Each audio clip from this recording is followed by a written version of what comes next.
हाँ उहे गाना एक बार हो जाओ। लोग बड़ा अपना गोरहर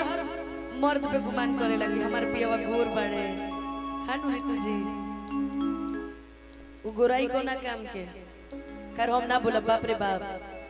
ए बार दुनिया हमरा बारे में बोला था मैं नहीं बोलूंगी। जवाब देने का सबसे अच्छा उपाय है ना कि चुप हो जाइए। हाँ खामोशी भी एक जवाब होता है, लेकिन जो दिन हे से हे जाइए तो दिन हमारे भाईवा देख ली, हमरा कुछ कहला की जरूरत नहीं है। बाकी एगो भाई हनियो बैठल बा उहो देख ली, ऊ ना हमार गोलू भाई भी बैठल बा, ऊ हमार ऐसन दोस्त ह, ऐसन भाई ह, ऐसन मित्र ह। हम तीनों कहिला कैसे कि हमरा खातिर मरो खरतिन तैयार रहेला, लड़लो खरतिन तैयार रहेला। सूरजे के बारे में कहनी है पगली बाकी मुकुलवा के हम ना ली भाई, तो पॉपकॉर्न खियावेला जाके फिल्म में जाके पॉपकॉर्न खियावेला अपन। बाकी कोनो बात नहीं की हो हमार भाई है। हाँ बोले बर्थडे में नहीं किए थे कि छाने छाने बदले हरे तोहरो मिजाज रजो धोखेबाज रजो उड़न बा मामा ई का देता नहीं मामा कि तोहरा आदत से हो जाए नाराज रजो धोखेबाज रजो उड़न बाज रजो। मधी मधी चले के बाद हमने क्या फर्स्ट वाला ढेर दिन लगा लेनी, अपने धीमे धीमे गाएंगे। छाने छाने बदले छाने छाने बदले छाने छाने बदले तोहरो मिजाज रजो धोखेबाज रजो उड़न बाज रजो धोखेबाज रजो उड़न बाज रजो। तोहरा आदत से तोहरा आदत से तोहरा मतलब तोहरा बाबूजी के तोहरा आदत से हो जाएगी नाराज रजो धोखेबाज रजो धोखेबाज रजो उड़न बाज रजो।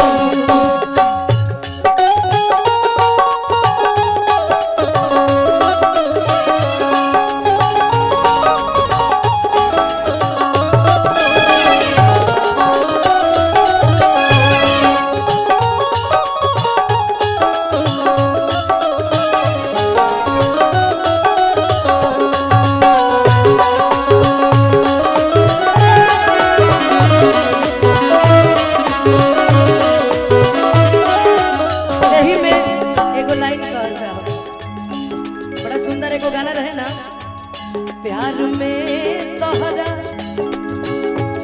पिटाइल बानी घर से नहीं मिलत बाबूजी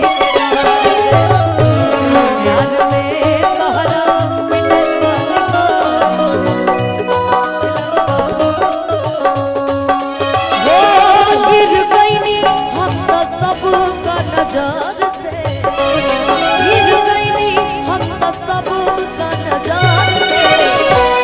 मिलत बाबूजी के डर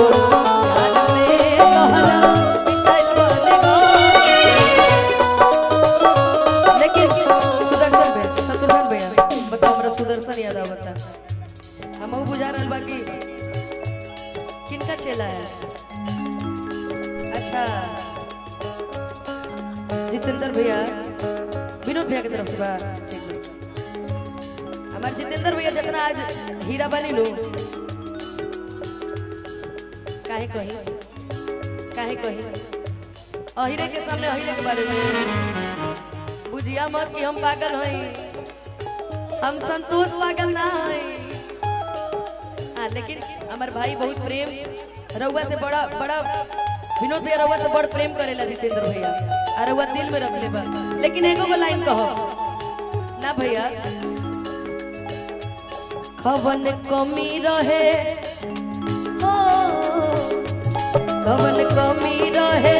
अनुपमा यही कि कवन कमी रहे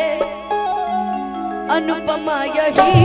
नहीं खुद तक दीर में ये जान में कहला मिटाइल वाली खार से नहीं की बाबूजी बोले बाज रजबू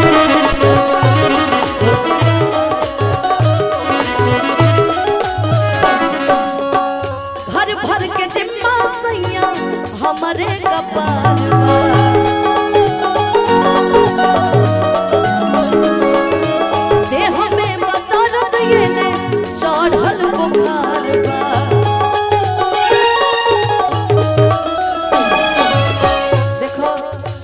आजकल के विनोद भैया आजकल के जमाना ऐसा चल गई बा केहू के कुछ बोले केहू के ताई सोशल मीडिया पे आके बोल ले केहू के भी बारे में हम बोलब जखमी भैया के बारे में आदमी का सोशल मीडिया एक जरिया हो गया है दुनिया अपन नहीं की देखो कि अपना घर में रोटी दाल चावल बाकी ना बा दूसरा के घर में जरूर झांकता है मैंने जो मेरे से बड़ा है उसका हमेशा जीवन में सम्मान करूंगी इसकी कोई बड़ी बात नहीं है मगर बड़े होने का दायरा अगर इंसान भूल जाए तो अगर हम भी भूल जाएंगे तो आप में हमारे में अंतर क्या रह जाएगा आप हमारे बड़े थे बड़े हैं या बड़ी है कोई भी हो कुछ लोग जो हमरे से बड़ी है या बड़ी बन रही है या बड़ी है भी बड़े बने रहिए लेकिन हमारे जीवन में इशारे में कुछ बोलने की जरूरत नहीं है हम चुप हो जाते हैं तो दुनिया बोलने लगती है दुनिया बोल रही है तो हम चुप हो जा रहे क्या हो रहा है ये सब जिंदगी में आपकी कमी खल रही थी मुझे ठीक ना के हुआ वत नहीं के हुआ वत नहीं के हुआ वत नहीं आदत से बाज रहो होके बाज रहो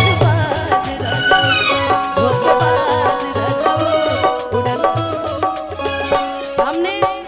अपने जीवन में लोगों से यही सीखा कि बेशक पलटकर जवाब मत दीजिए मैंने यही सीखा एक चीज कि बेशक आप दुनिया को पलटकर जवाब मत दीजिए ऋतु जी लेकिन आप अगर जवाब नहीं देंगे ना तो दुनिया अपनी लिमिटेशन भूल जाती है इसलिए समय समय पर जवाब देना बड़ी जरूरी बात बुझात रहे के अनुपमा यादव तो गूंग भी बोलबे न करी बोली ना बाकी जाए दो छाने छाने बदले शहरों मिजाज रखो